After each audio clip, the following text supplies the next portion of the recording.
désigné par comment dire, les conseillers régionaux au comité de bassin, automatiquement, si je suis juste après, vous êtes automatiquement le représentant du comité de bassin au comité national de l'eau, qui est la plus haute instance, qui est présidée par la ministre de l'écologie, donc Mme Joanneau maintenant, Mme Morizet, avec le député UMP et les deux présidents, et de Veolia et de Suez, donc que des amis. Voilà. Si je vois un autre ami, c'est le seul, ça doit être Jacques Perreux, au titre du Conseil général du Val-de-Marne, sinon les autres, avec quelques associatifs, mais qui ont très très peur. Donc voilà, c'est quelque chose de totalement pipé. La démocratie n'existe absolument pas. Par contre, on est deux à parler et on a l'impression qu'on n'est pas sur la même planète. Voilà la situation un peu surprenante. Bon, je crois que j'ai rien oublié par rapport à un peu à mon parcours.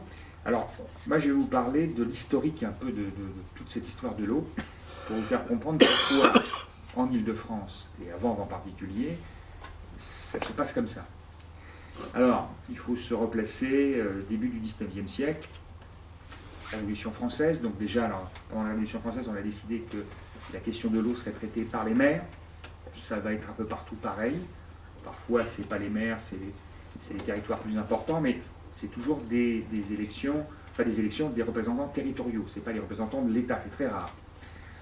Donc, des banquiers, vers les années 1820-1830, essayent de financer des hydrauliciens pour trouver un système de domestiquer l'eau, pour aller chercher de l'eau de la rivière, la nappe phréatique, pour l'amener dans les futurs immeubles qu'on allait construire autour des entreprises, des manufactures, des industries qu'on allait construire autour des grandes villes, où un certain nombre de prolétariats vont à l'âge de 8 ans, venir travailler. Donc, l'idée est de dire qu'il faut quand même qu'ils aient une espérance de vie, une force de travail à un minimum. Il faut les faire un peu manger, un peu boire.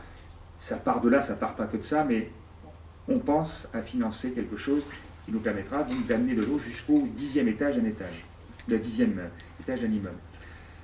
Une fois qu'on a inventé ce système de canalisation et de pression pour monter l'eau, il faut trouver une relation, parce que l'eau est gratuite, mais le service évidemment est payant, une relation entre celui qui en avait la responsabilité, les élus, et la future société qu'on va créer beaucoup plus tard.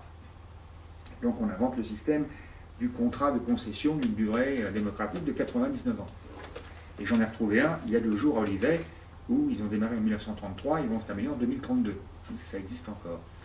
Et vous allez voir que c'est un rapport à ce que justement tu as dit concernant l'Europe, le Conseil de la concurrence sur la durée des contrats.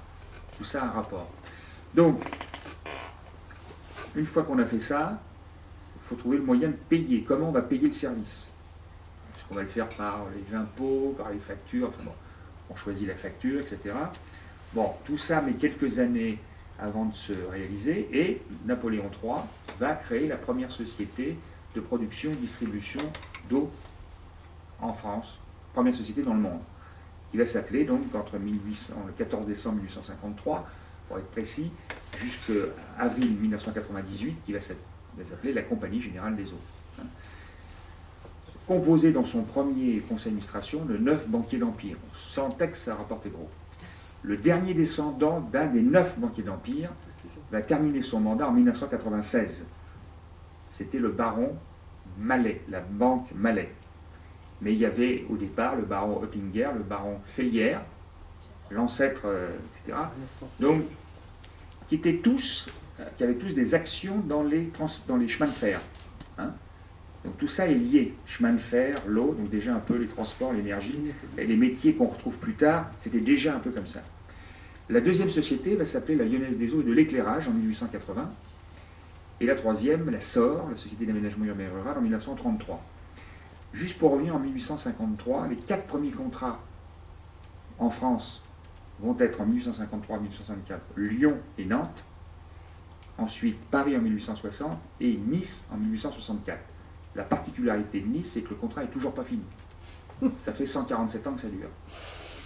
Le deuxième plus ancien contrat, qui date de 1880, c'est la ville de Rennes, qui n'a pas le même bord politique, si je ne me trompe pas, et qui en 2004, les communistes et les socialistes en ont repris pour 10 ans, jusqu'en 2014, contre les Verts et une partie de la droite, dont le chef était le fils du directeur de Veolia. Enfin, un truc incroyable. Enfin bon, sur tel...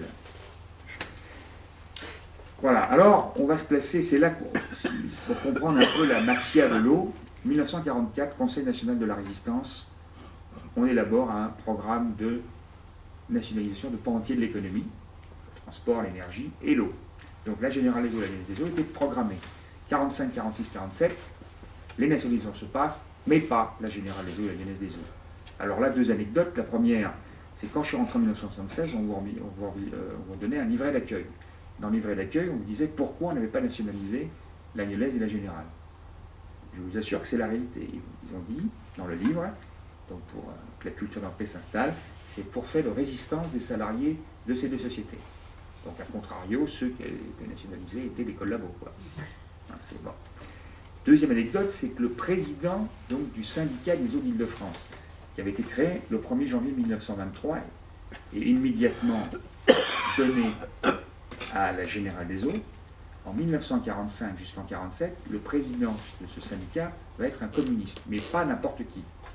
Ce sera le trésorier du Parti communiste, député maire d'Ivry-sur-Seine, Georges Marane. Et ce monsieur, pendant les 2 ans et demi, ne va pas un seul instant penser de reprendre le contrat pour le republiciser, par exemple. Pourtant, on est dans une époque où on nationalise. Hein? Et non. En même temps, pour vous dire, le secrétaire général de la CGT de cette époque-là, de la Générale des eaux, deviendra le maire de Choisy-le-Roi. Et c'est bizarre, toutes les réunions du comité syndical présidé par M. Santini, depuis 1983, se passent à Choisy-le-Roi. Et ce monsieur a été représentant et chef du groupe communiste, en attendant son remplacement par Jean-Pierre Bras en 2002, a été, entre 1961 et 2002, cette personne-là. Il a laissé sa place à l'âge de 97 ans. Il s'appelle André Griot. Et donc il a vu l'époque Messier. Et à aucun instant, il a imaginé qu'il y avait des problèmes. Comment c'est possible tout ça? On sent bien que la fête de l'humain est largement financée par... Bon. J'en revois un peu plus à ces gens-là parce que j'y étais et puis je leur ai... Enfin, vraiment, je leur donnais des billes. Mais je crois qu'ils savaient cette vérité, mais qu'ils ne voulaient pas, surtout pas changer. Donc, on est en 1944, 45, 46, 47, moins de 30% des communes ont fait confiance à ces sociétés. Alors, évidemment, ils vont avoir une idée géniale pour qu'aujourd'hui on passe de 30 à 80% des usagers. C'est l'histoire du droit d'entrée. C'est-à-dire que quand un maire signe un contrat, à l'époque pour 30 ans à peu près, en contrepartie, le maire fait payer un droit d'entrée sur son réseau qui lui appartient, public, à la société privée à qui il va faire confiance pour entretenir à la place de ses fonctionnaires ses canalisations. Un droit de péage. Et donc, pour vous donner un ordre d'idée, à Toulouse, en 1989, M. Baudis, les impôts locaux étaient très très élevés à l'époque. Il va donc confier à la Générale des eaux pour 30 ans, en 1989, son service d'eau et d'assainissement. En contrepartie, il va recevoir un chèque de 437,5 millions de francs. Une belle somme. Mais l'arnaque, elle n'est pas là, elle est de celui qui va le rembourser. Parce qu'en général, quand on vous prête de l'argent, c'est celui à qui on a prêté qui va rembourser. Et là, c'est une tierce personne. Et cette tierce personne ne sait même pas qu'il va rembourser. Et nous tous, évidemment. Les consommateurs, les clients. Alors comment ils ont fait? Parce que dans le contrat qui est signé, évidemment, ils ont tenu compte, dans le prix de base, du remboursement de ce prêt sur la durée du contrat, pour pas que l'augmentation soit trop forte. On va lisser ça sur 30 ans, assorti d'un taux d'intérêt de banquiers, puisque c'est les banquiers qui ont fait ça, qui ont été dans les années 85 à 95 de 10 à 14% l'an, non révisable et cumulable pendant la durée des contrats. Pour Toulouse, c'est du 300% de bénéfices, sans avoir rien fait, seulement en prêtant de l'argent.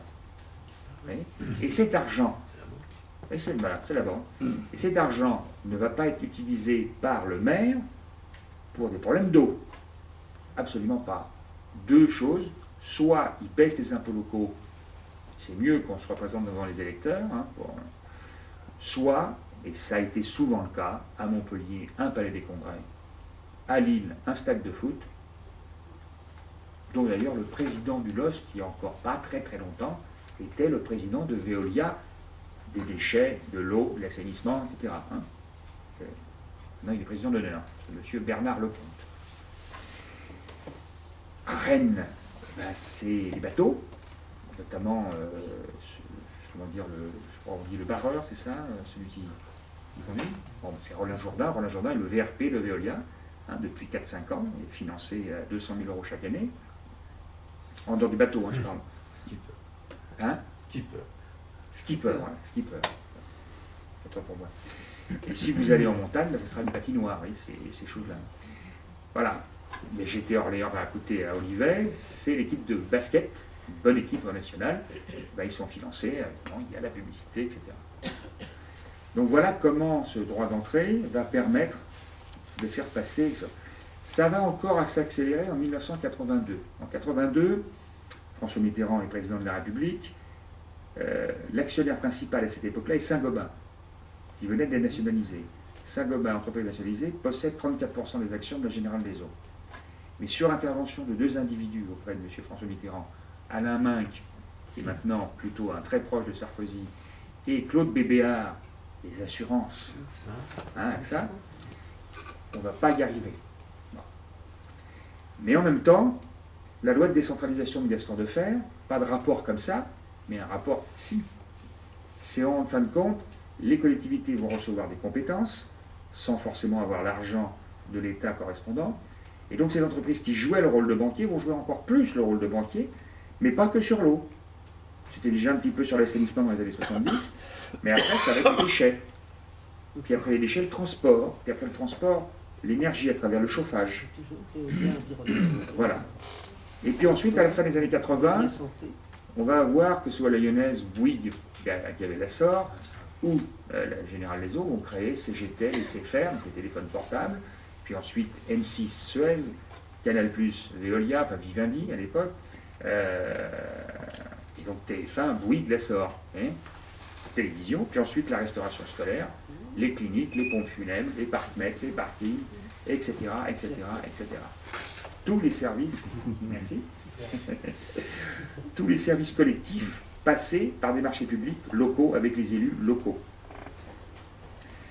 Et alors, comme déjà il y avait une grande fidélité, très longue, pour s'assurer vraiment d'une pérennité des contrats à toute épreuve, au cas où un élu serait battu. Je parle des élus de grande importance. Hein. À ce moment-là, là vous voyez, au moment des élections municipales, les battus viennent comme chargés de mission de sa société à des salaires à la fin des années 90, plutôt au début des années 2000, qui s'était échelonné entre 200 000 € par an à 1 million d'euros par an. Hein. Notamment, les deux principaux sont Alain Marceau et Eric Besson. Et eux ont largement bénéficié. Et Eric Besson était président de la Fondation du Bien Universel pendant 4 ans et demi. 4 demi-journées par an de travail, plus de 250 000 €. Hein. On aurait dû le garder là-bas, ça coûtait moins cher que ce qu'il nous fait maintenant. Oui, quelque part, quelque part. Voilà, alors, tout ce que je vous raconte à très vite, si vous regardez mardi prochain, 22 mars, Journée mondiale de l'eau, Wintermexponey, voilà.